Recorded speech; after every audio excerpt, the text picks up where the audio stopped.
Consult an advisor or conduct your own due diligence when making financial decisions. General principles discussed during this program do not constitute personal advice. This program is furnished by Dentist Advisors, a registered investment advisor. This is Dentist Money. Now, here's your host, Reese Harper. Welcome to the Dentist Money Show, where we help dentists make smart financial decisions. I'm your host, Reese Harper, here with my trusty old co-host, Sir Ryan Isaac, and Q in the studio. And Q, Justin Copier. The question man. Living the dream in the back of the studio. He brings the podcast to the common man. Today, we are going to talk about one of Ryan Isaac's favorite quotes from one of his all-time heroes. Yep. Dr. Leonardo da Vinci. Yeah. Da Vinci, Dr. Da Vinci. Is that how you refer to him? I mean, if he wasn't a doctor, I was always like Is. Leo. He's a doctor of all things artistic. Leo once said that simplicity is the ultimate sophistication. I feel like that's a tagline for a cologne or like a watch or something. Could be.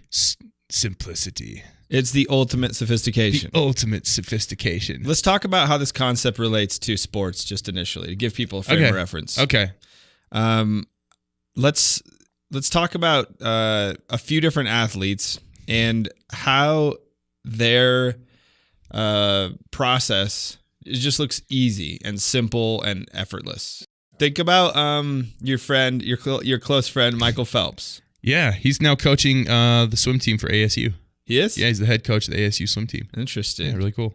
He was the most decorated Olympian in history. I remember watching those, actually. That was just so cool. Still remember it. What about your boy Steph Curry? Chef Curry. I can't, serving up a sweet curry. A little dish. A little yellow curry. I mean, what do I do? I bandwagon this? Yes, I love watching Splash Brothers. The Splash Brothers. Klay Thompson. Yeah. Those guys really make it look easy. I guess. I mean, kind of. Steph Curry doesn't make it look easy, but Klay Thompson sure makes it look easy. You know how hard it is, but it's true. Yeah. I mean, you watch it, and it's just kind of like... sometimes they don't look like they're trying that hard. I got one for you. Okay. Usain Bolt. He just lost. I know, but he would just run lose by like a half a millisecond. Yeah, he would just be looking sideways. He'd slow down and smile and look at his crowd and then the last 10 meters. He'd do like the wavy hands where it's like, hey. The shooter guns. I'm like 20 feet ahead of everyone, and I just walked. I mean, I remember that. Serena Williams, Roger Federer. For all your tennis people. All the tennis pros. Yeah. I mean, he's like a 19 Grand Slam type of guy. You know. All right, so... Here's the thing. We're going to talk about three things that these great athletes did, or these three things that these great athletes do to make their jobs look effortless, and how the same principles can help with your finances. Can I throw an athlete in there, seriously, though? Okay. Two? Yeah. From my CrossFit world. Yeah, we just had the CrossFit Games last week. You have Rich Froning. Okay, and you have Matt Frazier, who now has won 2 years in a row. Rich Froning won it for 4 years in a row, then Matt Frazier for 2 years in a row. I appreciate that. And these points, as we were talking about them, they really relate well. Well, they go through so many different types of movements. They were swimming, running, lifting weights, doing gymnastics, throwing heavy things over hay bales. Yes. Really, you would have appreciated that. I did. It's very farmer-esque. So let's bring them into the conversation. Let's do it. I don't think it would be appropriate leaving them out. Two people will like this. Yes. Yeah. Ryan and one other person. Yeah, myself. Yeah. And my friend who at CrossFit who listens to the show, who's a dentist. We were saying that there's a few different points of things that all these people have in common. Yes. Okay, there's three essential steps that they go through. Yeah. And the first one that we want to talk about is how they eliminate unnecessary motion. Okay. These people know how to eliminate the waste, the unnecessary, frivolous, constraining waste in their motion. Let's give some examples. So look at, let's do like Klay Thompson's shooting motion. Okay. It's super simple. It's almost like he just sets the ball in position right above his forehead and then releases it. It's just like fires. It's like not really. Yeah, it's not really like a automatically big, shoots off. Arm motion where he swings it around and locks it up and then backs down and then jumps. It's just like he just kind of like has it right above his forehead and then it just kind of like flies off its hand and it just launches in its own orbit. Like perfect little arc. For anyone listening, go to our YouTube channel. You need to see the hand motions here right now. Reese Harper's demonstrating Klay Thompson's flawless shot. So maybe another one that I'm thinking of is there's a lot of quarterbacks in the NFL with interesting throwing motions. Yeah. Okay, but Tom Brady has a really like just cock it and let it go. It's nothing too exciting, just kind of a little dink dink. Just a little thing. What just happened? Yeah. You just threw it and it was really smooth, quick. You didn't even really notice it. As opposed to there's Q, you want to chime in on this? There's other quarterbacks who do quite a bit of motion and it reduces like efficiency or accuracy, right? Yeah, I'll chime in on this. Yeah. One that comes to mind was Tim Tebow. I mean, when he got in, he wasn't like shout out to Tebow though. I mean, he was a winner. He was a grinder, but yeah. Like when he first got into the league, it was like he'd bring his elbow way down by his hip. And then it would like swing down and then back up and then throw. Yeah. And it just took him way too long to get rid of the ball. And don't they calculate that though? I mean, don't Yeah. they in like milliseconds, don't they calculate some of those extra movements? I mean, I've seen analysis on this stuff. Yeah, I mean, it got him in trouble because there was so much extra wasted motion in his throwing motion. Interesting. A lot of great golfers have really boring swings too. I know Q is big into this. It almost looks like they're swinging in slow motion. And then the ball just goes a mile, where some people are a little bit more wild. I would put you in that camp. I'm in the wild camp, man. Your golfing motion just a little. It's less boring. Oh man, I'm like, ooh, let's see how this one. There's a lot going on. I'm kind of a mix between like a toned down Happy Gilmore and a Charles Barkley. Yeah, Gnarls Barkley. Yeah. I really like. You're more interesting to watch. So. Yeah. It's a better show. Yep. So how do they do it? Okay, so what really happens in these motions is they use their big muscles to generate a lot of speed and power. They're not using their small muscles. So a lot of people think shooting a basketball is a matter of pushing the ball into the air with your arms.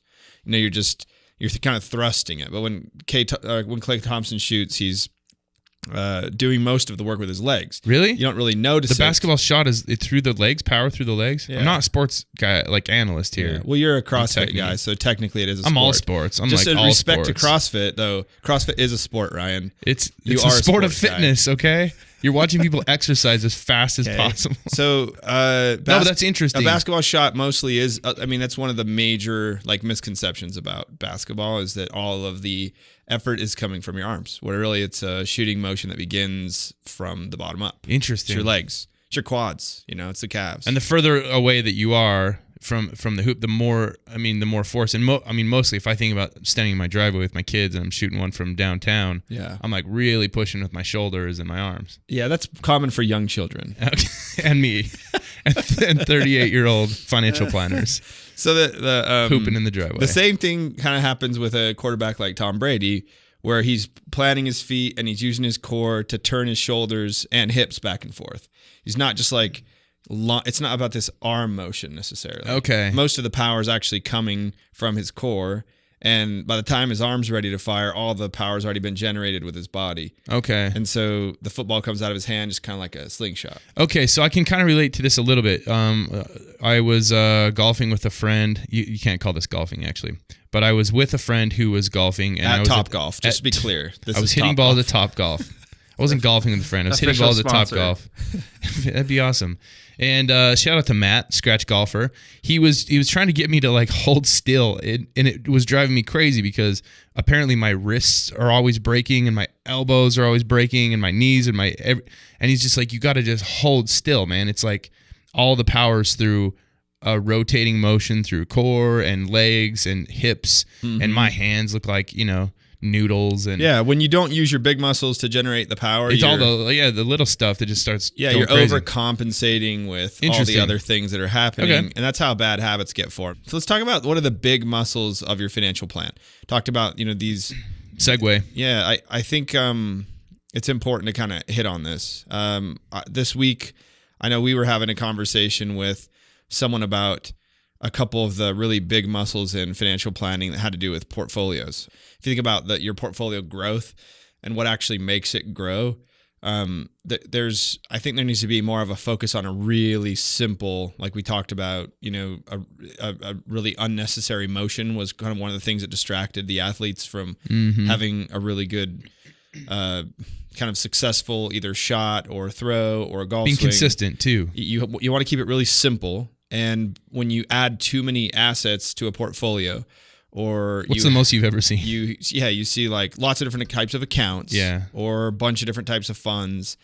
Sometimes that misses the point. I mean, the point is that more things don't necessarily create better performance. These big muscles of portfolio performance have to do with the percentage of money that you put in different types of assets, not the number of funds you have or the quantity of assets, but the percentage you put in each. Yeah. And something like a value stock, if you are in a portfolio that you're going to have for more than 10 years, there's laws that, have won Nobel Prizes that demonstrate that certain types of economic assets laws that you invest in have higher returns than others. And just by having small tilts in your portfolio towards certain assets, you can achieve better performance with less effort. And so sometimes I'll see like someone having a bunch of investments in the United States stock market. They might have like 9 or 12.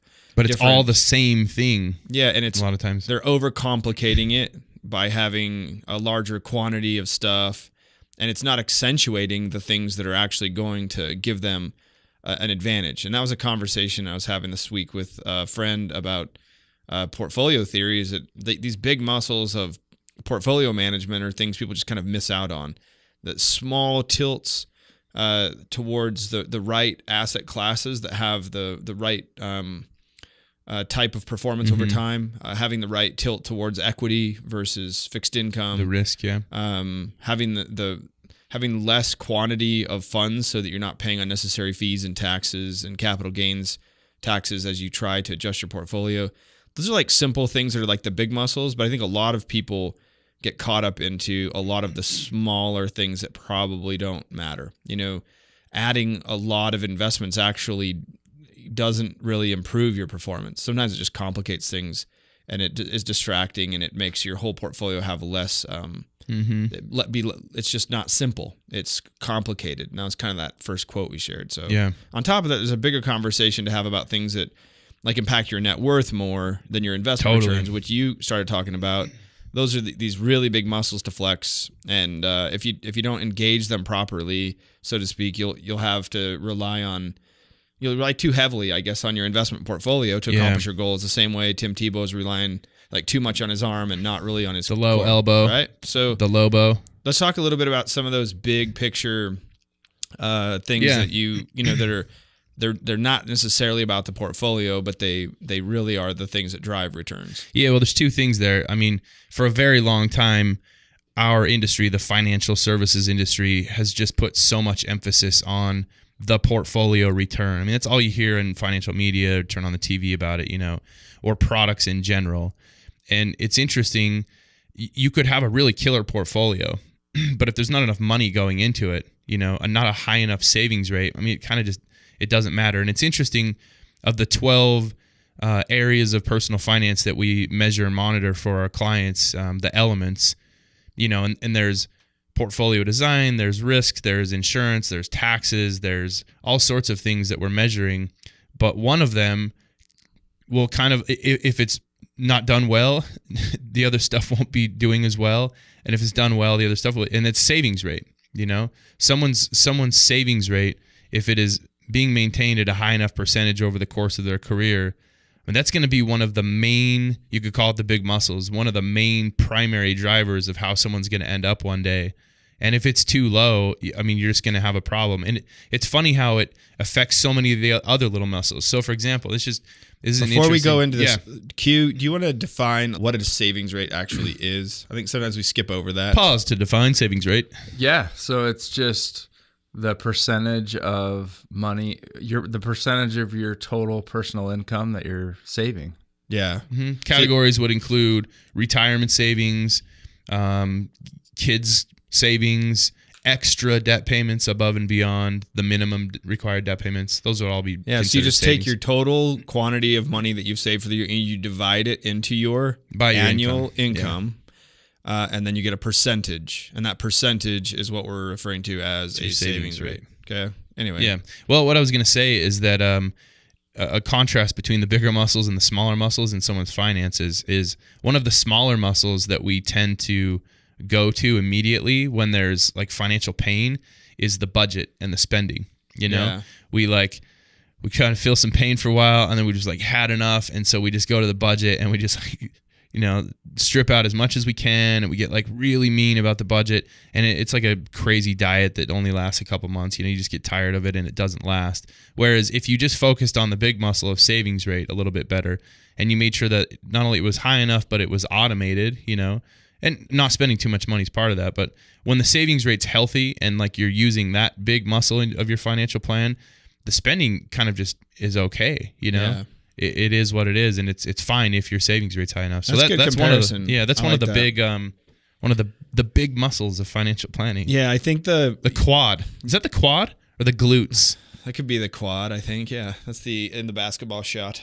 You know, let's call the savings rate the posterior chain of financial planning, because it's just such a powerful part of the body. Like so much force and power and energy comes from the posterior chain. Okay, so it's the posterior chain rate from now on. Okay, yes. That seems like understandable for the common man. Yes. Okay, and woman.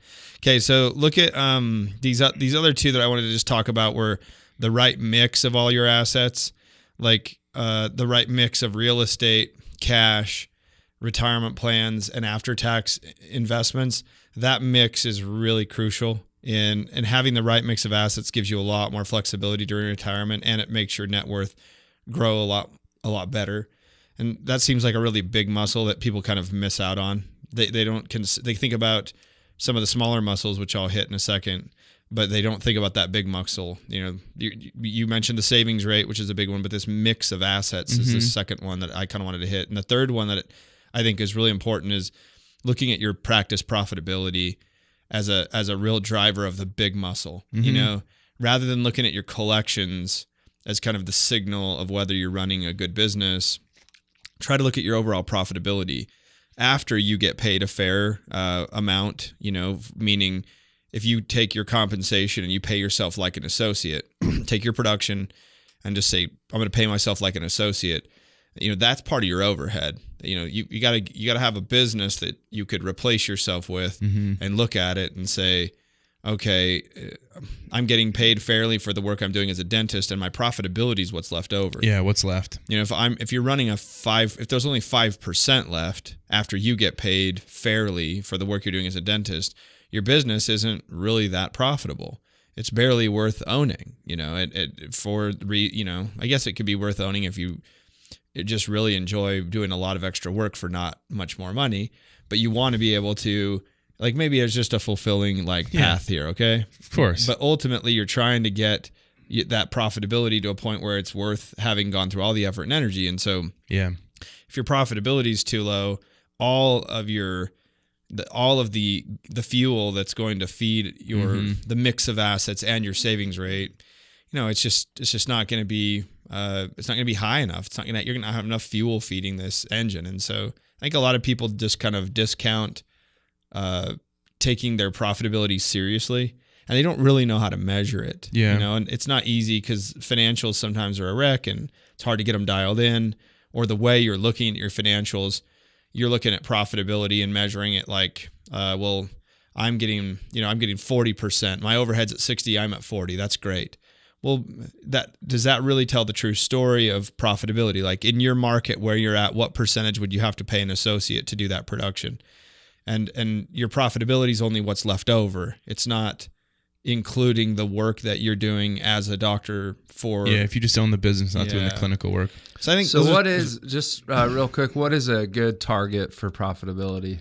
Man, I think that if you were able to hit a 20% profitability in a private service company, like a dental practice, after paying the provider, after paying yourself, you know, whatever 30% for your work as an associate, that's really profitable. So some people might be thinking, well, I've heard 50% overhead is really good, or, you know, there's some numbers that they're probably floating through their head. And I think what you want to think about is after you get paid, the profitability is, you know, it's probably going to be between 0 and 20 to 25% at its peak. And if it's getting much higher than that, you're probably putting too much stress on. You're not paying the associate enough. Yeah, you're not paying the associate enough, or maybe your staff's not being compensated fairly, or you're not marketing properly. Even if profitability were at 15%, and above and beyond what you got paid as an associate, that'd still be a healthy practice. I would say 20 be a killer target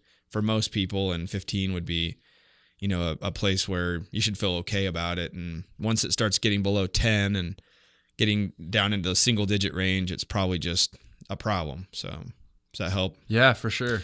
Let's talk about the small muscles that I think kind of get brought up in the financial plan a lot. One of those is we talk about investment returns all the time, so everyone's kind of always focused on what the return was, and that is important, but a big return on a small savings rate is still not as good as a small return on a big savings rate. Yeah, and I was having a conversation recently about, it's something you don't think about that often. When we talk with clients, or you just kind of think of your own situation and what do you want your investments to do over your career, there's kind of two ways to think about it. There's, what do I think this asset should do because it's what it does, and what do I even need, And I was talking to a specialist who, above average income, and we got into that topic about different investment vehicles and which ones have best returns and higher returns. And then we asked the question, I asked, well, what if it turns out on your income and your savings rate, what if it turns out the rate of return you even need to retire early and wealthy is 5%? What if it turns out that it's really low? How would it change the way you think about the investments that you're looking for? And it was kind of an interesting way to think about it, because he was kind of yeah, why would you take the risk if I don't need to take the risk, Yeah. And so investment returns, we call them a small muscle. They drive a lot of the stuff, but I think there's just interesting ways to look at it. What if you don't need 12% to retire one day? Yeah. And that's not to say that the small muscles aren't important. No, they're stabilizers. It's not like Klay Thompson's hands aren't important. They call them in the body. They call them shots. stabilizer muscles. Those are they make when the big ones are doing the right thing and they're functioning the way they're supposed to and doing the job they're supposed to, the little ones make up those little differences. Yeah, a few other quick ones that I think are small muscles. Interest rates, those are small muscles that probably don't really affect your financial planning quite as much, but they are important. Like an interest rate on a loan. I think that's treated often as a really, really, really important big muscle. What's your interest rate on your practice loan? When in reality, that one's probably not near as crucial as your business profitability or your savings rate or your mix of assets. It's important. Not that you don't ignore it. Yeah, it's we're not saying you just get bad investment returns and get high interest rates. We're just saying it's easy to get distracted by those small muscles and focus on them, whether it's, maybe the cost of, what you're paying your CPA, or the cost of your bookkeeper, the cost of your TPA for your 401k plan, or whether your CPA lets you deduct your car or not, Yeah. Those things are kind of small muscles. They will affect your plan, but not if the big stuff isn't working. Yeah, and so we just kind of encouraging people focus on these big muscles like these great athletes do. Eliminate all these unnecessary emotions, and it really does have a big impact. So, okay, let's get into number two kind of habit that we really think is important in both athletics, and it's really important in your financial planning, and that's getting feedback from a limited number of coaches. Now, Bruce Pearl, he's the head basketball coach at Auburn. Go Tigers for all of you out there. Yeah. He was asked about his philosophy on coaching individual players. And he said, if you talk about teaching a complex skill, I think two things. Number one, obviously repetition, right? Okay. Number two, I don't want too many voices in their ear. If one coach is teaching shooting, I don't need all the other assistants offering an opinion about what that guy should be doing as far as a jump shot is concerned, because he's going to get confused. Let them have one voice to listen to, and then provide some clarity.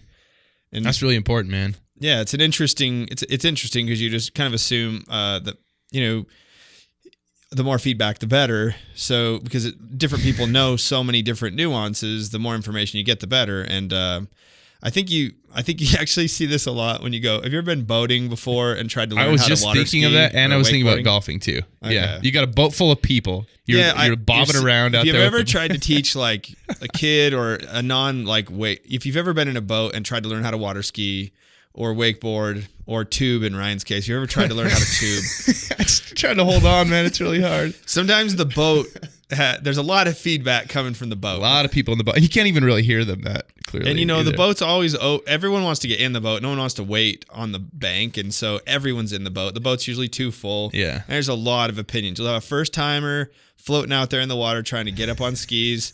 And there's just like a barrage of like advice. Let the boat pull you up. Yeah. Push with your legs. Don't bend like over. You're sitting in a chair. Don't use your arms. Slack with your arms. Keep them bent. Stay facing forward. Relax. Don't turn the board too fast. Keep it sideways until you're. Yeah. It's frustrating to be in that situation because you can't process all the information perfectly. I find that to be the case myself as an entrepreneur. I seek advice from a lot of people.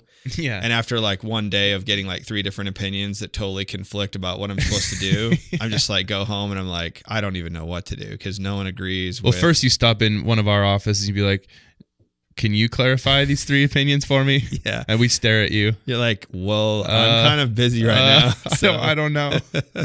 So in terms of a financial plan, right, you might be thinking, it's not like I'm going to hire 2 CPAs. Yeah, that'd be dumb. Or I'm going to hire 2 financial advisors at the same time, right? But that may be true, but it's entirely possible and very likely, and it's happening in most of your lives, that you might hire someone like a CPA and then listen to someone else, like a friend, who just saved a bunch of taxes by setting up some separate entity to do something that theoretically may have happened. Yes. The story was that he saved. Yeah, and then you kind of just feel confused by the advice you got from your CPA. You just feel like there's a disconnect there. I'm getting, one person says they didn't pay any taxes at all last year.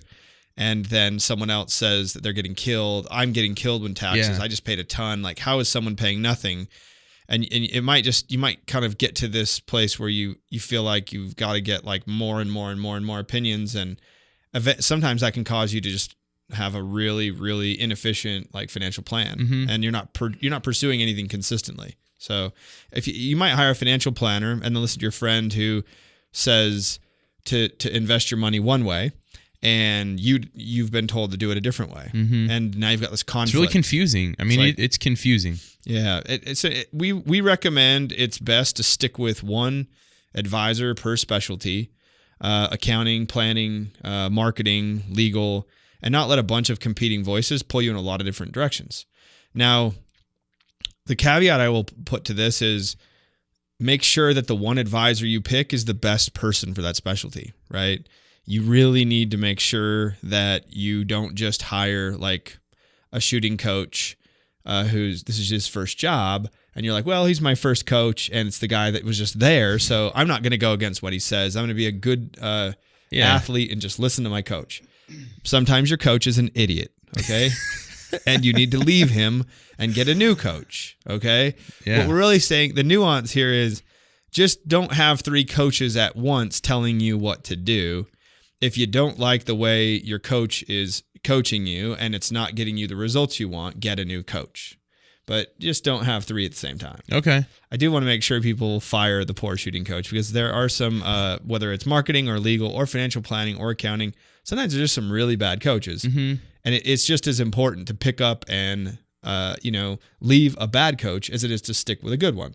But if someone's experienced and they are specialized in that area and they are making a long concerted effort and they've have a track record of success, You're saying, quantify those things before you listen to someone else or you fire the coach. Yeah. But to kind of finalize this area, there's a Bobby Jones is one of your favorite legendary golfers. Probably one of my favorite golfers. Yeah. Yeah. He said, you swing best when you have the fewest things to think about. I can't relate, but yeah. You swing best when you have the most food to eat. Honestly, that's just the good time I have. Topgolf. Yeah, Topgolf. Yeah, I get that. I respect some that. wings and nachos, and I'll swing how I swing. I don't really care. Let's go into the third item. Okay. The third item in financial planning, and a way to make progress that has to do with these athletics that we talked about is deliberate practice. Mm-hmm. And there's a book by a psychologist named Angela Duckworth. It's called Grit. That's sitting on someone's desk right now. It's probably on Q's. That's on my desk. That's on yours, Justin. Q's. Good book. I just saw that. Okay. Q's been pounding through that. He's the one that actually came up with this quote too, which I like. The premise of the book is that effort counts twice as much as talent, which makes me feel good. So if I just keep working like 14 hours a day, just double your hours. Keep up with most people. Double your hours, and the talented entrepreneurs. So in her research, she analyzed how the best athletes, they use their practice time. She said, it's not that experts log more hours of practice. Rather, it's that experts practice differently. And she says they do the following. They set a big stretch goal. They relentlessly work hard towards that stretch goal, and they seek feedback on how they're doing, especially when what they're doing is wrong, so they can fix it. They want to know what it is that they can fix. So stretch goal, it's like, this is probably going to take a while, and it's possible we don't even hit it. Yeah. Like, it is kind of a big one. Yeah. Okay. Yeah, she talks about Katie Ledecky, who's this kind of, major Olympian that last Olympics, she blew away the competition, set a bunch of world records. And she talked about how Katie set a goal to be the best in the world. And then she'd practice every day. And she'd even race against male swimmers to give her more of a challenge. And just consistent practice every day was kind of the way she went about doing it, right? And I don't know how, I've got some ideas on how this applies to a dentist's finances and setting a stretch goal. How would you kind of look at a stretch goal for a dentist and as it relates to financial planning? It would be, I want my net worth to grow as much as my spending every year. That'd be a good benchmark, If you can do that, if you can grow your net worth every year by as much as you spent, you will have a good retirement at a normal retirement age. Like, that's an average pace to have a good retirement at a normal age. But you might say, and that might be a stretch though, maybe you're spending like twice as much as your net worth is growing. So, early on in your career too, Ryan's saying on average over, your career on couple average, decades, but early in your career, it probably won't grow quite as much as might be like half of what you spend. Yeah. And then later on in your career, it might be double or maybe even triple. But it could be a stretch goal because growing your net worth is a product of a lot of things. You have to have better spending habits. You have to have better savings habits. Your assets have to grow. Your debt has to go down, So there's a lot. It's a good objective measurement, kind of like Katie Ledecky's swim time on her laps. It's objective measurement. That if your net worth grows by the amount that you spent in a year, you've made some measurable progress. That's good measurable progress. Yeah. I think that you can Ryan's kind of getting to the point, if you think about it, a normal career is like 20 or 25 years, 30 years, 35 years. If your net worth's growing by at least what you spend in a year, then by the time you're done with your career, you should have probably 30 times what you spend in a year piled up in net worth, which is sufficient to that should be that's a good retirement, really good retirement. So you need to start with that stretch goal. The stretch goal could be that net worth kind of goal that in financial planning, it's primarily the real measurement. And then there's a lot of little things you can do, like practice on a regular basis that can get you there. Not to be self-serving, but you could listen to the Dentist Money Show every week. You could just download it on iTunes. You could go to dentistadvisors.com/listen. Yeah, you could do that. You could calculate your net worth each quarter. You keep a personal financial statement that let you kind of measure how much your net worth was changing each quarter, and then track your spending and compare those two numbers after 12 months. Yeah, you could take a look at all your insurance policies for cost, and you could figure out how to kind of bring the cost of those down over time, because you probably have a ton of insurance premiums that keep kind of rising over time. You could look at all of your tax deductions with your CPA on a regular basis, like be proactive and reach out and say, I really want to make sure I'm taking advantage of all the possible deductions I could get this year, and am I? What can I do? What kind of information do you have on me that I think you have, and what do you really have? And have a more of a conversation instead of like putting all the onus on the CPA and being like, I hope he'll figure it out. And here's the thing too, this whole section is about being deliberate about that. These are all great tips, but the reality is that's a lot of stuff that A, lot of people don't even have an interest in. B, there's no time. C, not really sure how to do that stuff. So being deliberate too might mean bringing other people in your life to do that stuff. You might have to pay your CPA or bookkeeper, your accounting person more time during the year, to spend more time analyzing stuff for you. Yeah. You will have to go hire a financial advisor to track your net worth, to track your spending, to measure it against your personal spending and the progress you're making. You have to get like a marketing consultant that actually helps you and knows how to grow your new patients. Yeah, being deliberate is... Or an employee who can really actually have the competency to do that. Yeah. I mean, it's funny when you think about, like, I think about some of these athletes who train and people I've seen who are training for a certain goal, especially in like sports or something like that. And I guarantee Katie Ledecky's journey during training was not always fun. Being deliberate is not always fun. Yeah, she in this book that you guys are talking about, it talks about how she actually blacked out one time in a race and just somehow kept going and still won the race. But yeah, it's a grind. It's a grind, and you end up turning some of these things, that maybe used to be fun or interesting into a job, at some level. But that's part of being deliberate, You just have to understand it's going to cost something in time or money or effort or, energy. But if you're not deliberate and you just say like, yeah, those are good ideas, those are things I should do, those things. Yeah. Like you're not going to, because they're painful. Yeah. I think if you can take all these little actions, to make progress, like Ryan said, you might have to outsource some of this and get the right coaches in place and get the right, leadership in place in your life to help cover you in all these areas. You want to get feedback from those people or feedback from yourself. Use your net worth as a measuring stick of your performance. Like use that net worth as a way to determine, am I really making progress towards my goals? That's the easiest way for us to look at a client's situation and just say, man, they're struggling, or man, they're doing great. And we look at that every 3 months for every client and our whole clientele. And I know of the clients that I work with personally, I know exactly how much what percentage my clients' net worth are moving. I know which clients are struggling. I know which people have had repeated periods of net worth decline or repeated periods of net worth growth that's above and beyond their spending.